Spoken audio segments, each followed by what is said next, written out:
Hello sweethearts, I'm Tay, and if you're new here, I create colorful and cute illustrations that I love to share with the world.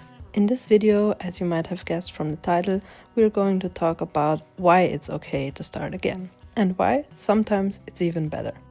We are going to talk about inspiration, art block, and ways to regain your focus, so make sure to stick around until the end of the video. The original idea.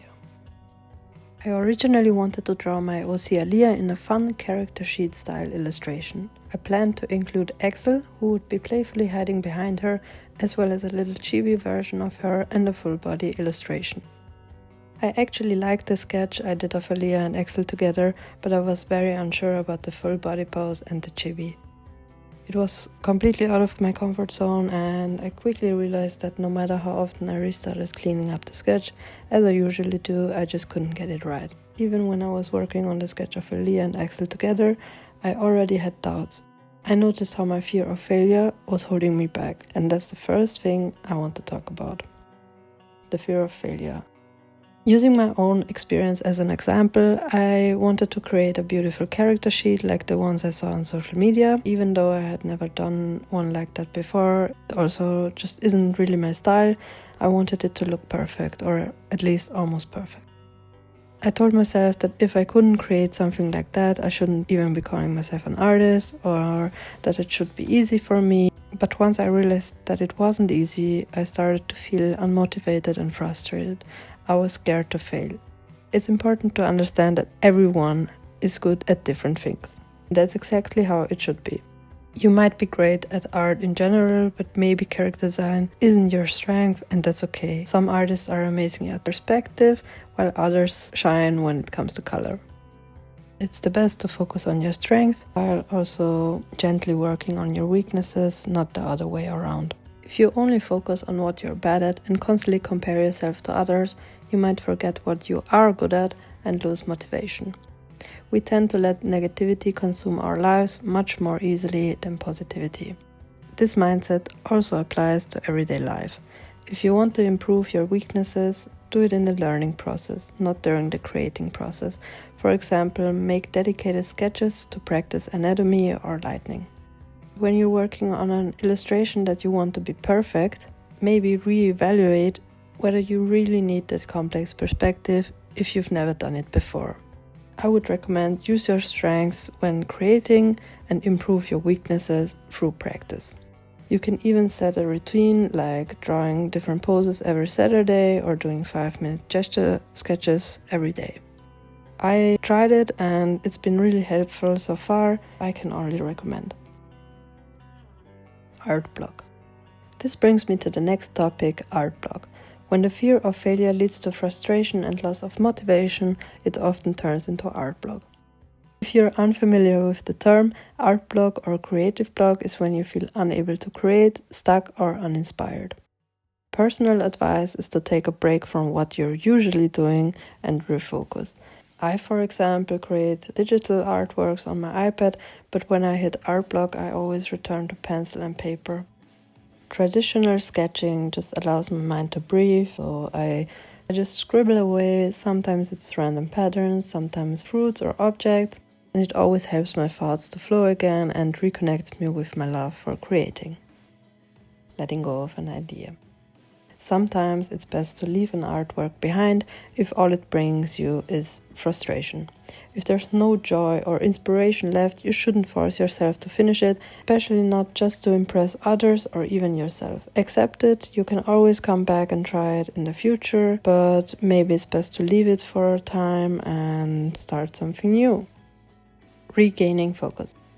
To regain focus, you can experiment with different mediums, try gouache, watercolors, or finally use those 10 empty sketchbooks that are just lying around. Or do something completely new, it doesn't really matter. Remember, you don't even have to draw, you can craft instead. A great way to regain focus is spending time in nature. Nature inspires creativity through sensory experience, sights, sounds, and smells. There's just sketching outdoors, taking photos, collecting little objects, or simply going for a walk. Nature can clear your mind and unlock fresh ideas. Social connection and burnout. Friends and social interactions are also incredibly important for creativity. They provide new perspective, motivation and support. Creativity doesn't have to be a lonely journey. Shared struggles, normalize challenges, and feedback can accelerate growth. Talking about burnout, I recently read the book Feel Good Productivity, which I highly recommend. One interesting thing I learned is that burnout doesn't only happen when you work too much, which I always thought. It can also happen when you spend long periods doing the things you hate or that leave you feeling uninspired. So both overworking and frustration can lead to burnout. Have fun. To avoid burnout, remember not to force yourself to finish an artwork. Let ideas flow naturally.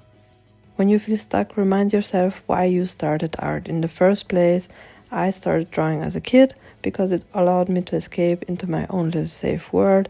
I think that's the same reason why many people read books, and I could pour my emotions and inspirations into my art. Everyone has their own reason. Just try and think back to yours. The motivation behind the illustration I started with in this video was mainly to impress others. There was no passion behind it, and I could feel it in the process.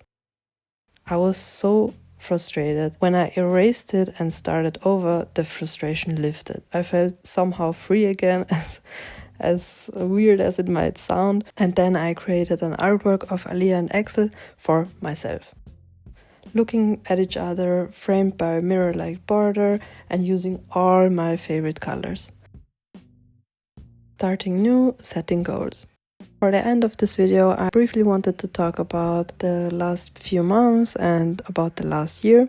So in January 2025, I was invited to co-host my first ever art challenge. It was Celestial January. I also posted a video about it. You can go check it out. In April, I hosted my second one. I'm incredibly honored to be co-hosting all these challenges. It's so much fun. They just have a very special place in my heart. I also hope it becomes a yearly tradition. For 2026, I've created a posting schedule and set myself some big goals. I wanted to start from zero with the fundamentals, so I ordered the Morpho art books, which I will be studying. And I also want to improve my lighting and composition skills, as well as really step out of my comfort zone. Complex perspective though, I don't think I'm ready yet. Maybe next year I'll take it slow. I hope you will come along on this journey with me so we can grow together as creatives. If you're interested, you can follow me here or on Instagram, where I'm most active. Thank you so much for watching this video. If you made it this far, comment a heart so I know who stayed until the end. And I hope you were able to take something useful away from this video. That's it from me, Tay Hard, because art requires heart.